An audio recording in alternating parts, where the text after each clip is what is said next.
On the subject of innovation, one of the patterns we have identified is this.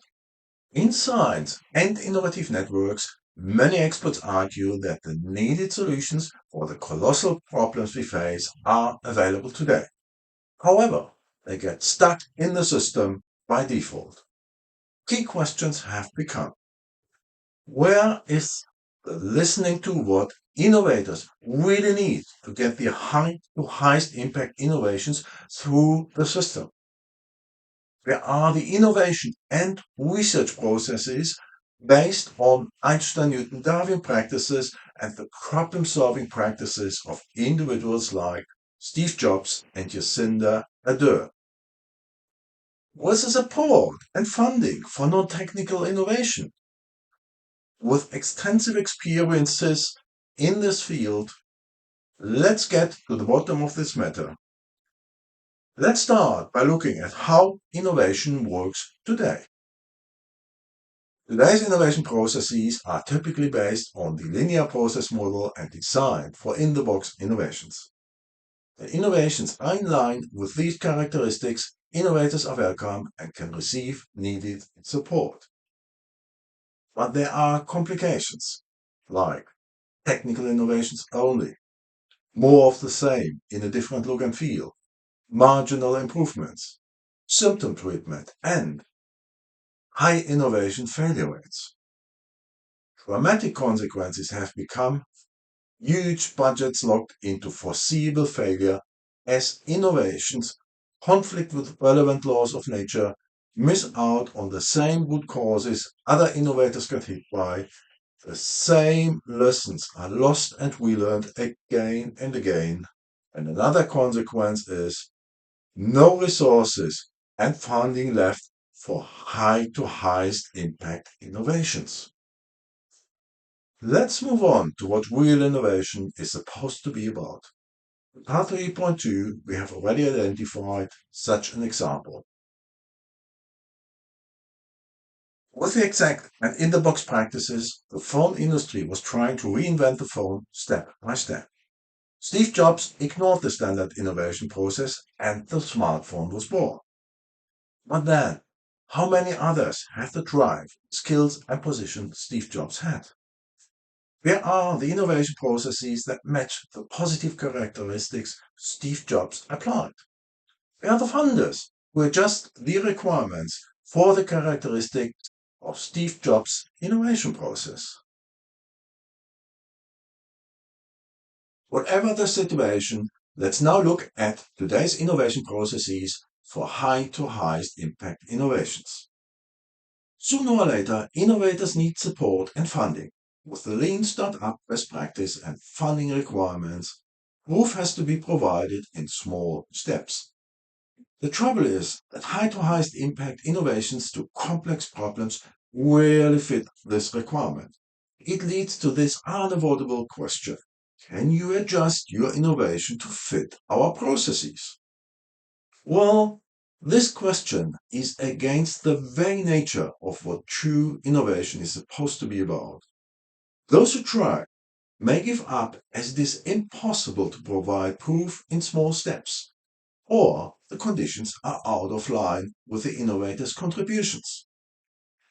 May need to reduce their value possibility to a small percentage, may be required to change root cause treatment into symptom treatment, get stuck in the system and risk their innovation being banned as a failure, waste resources and risk their health through ongoing firefighting and extreme stress.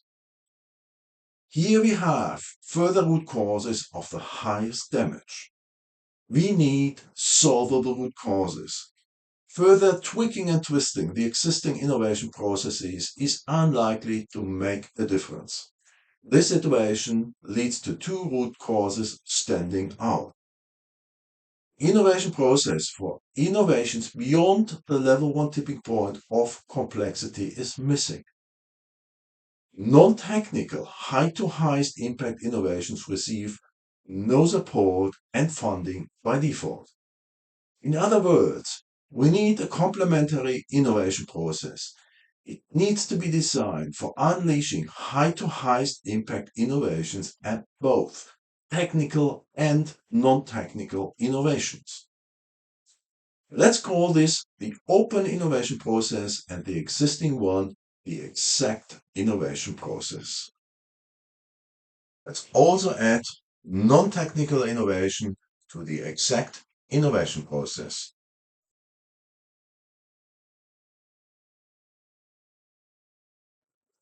The good news is that when innovation budgets are available, the open innovation process may not require an additional budget.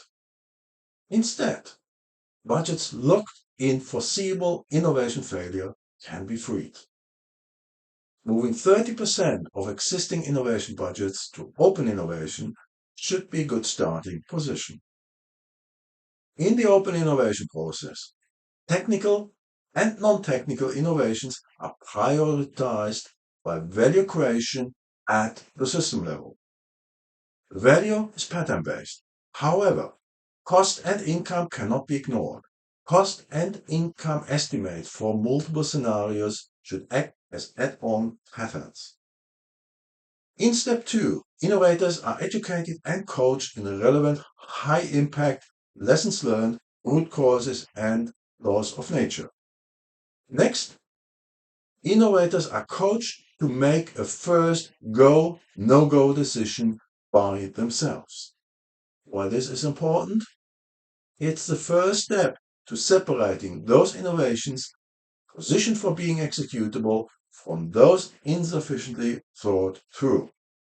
The go decision, representatives of the groups involved, and when it would reduce the risk of failure substantially, representatives of the groups impacted create a solution framework together.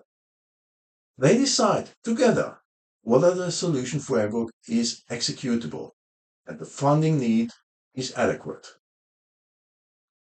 And yes, steps 2 to 4 need to be funded somehow. Since these steps reduce the risk and firefighting substantially, it is in the interest of funders to provide the needed funds. In step 5, funding is made available. This happens immediately when the innovation is of the highest impact and is what used to be called a no-brainer. Otherwise, it is made available at a set date by highest priority and until the budget is exhausted.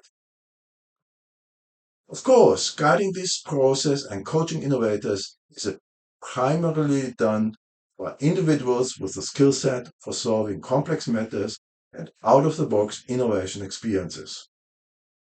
And by the way, adding steps 2 to 4 to exact innovation processes is bound to free that 30% from today's innovation budgets. Again, it is time for guiding questions. For innovators, researchers, funders, and those responsible for operating innovation processes. Is everyone educated in relevant lessons learned, root causes of the highest damage and associated solutions, relevant laws of nature and practices they demand, Einstein-Newton-Darwin practices, and the problem-solving practices of individuals like Steve Jobs and Jacinda Ardern? Exact versus open innovation processes. Are the innovators coached to make a go, no-go decision themselves? Have the representatives of the groups involved concluded together that the identified solution framework is executable and the funding is adequate? And for funders, are there separate budgets, one for the exact and one for the open innovation process? Thank you. In the next section, we will do a quick experiment to identify the consequences of applying exact research models to complex matters and propose an innovative, law of nature-based research model for complex matters.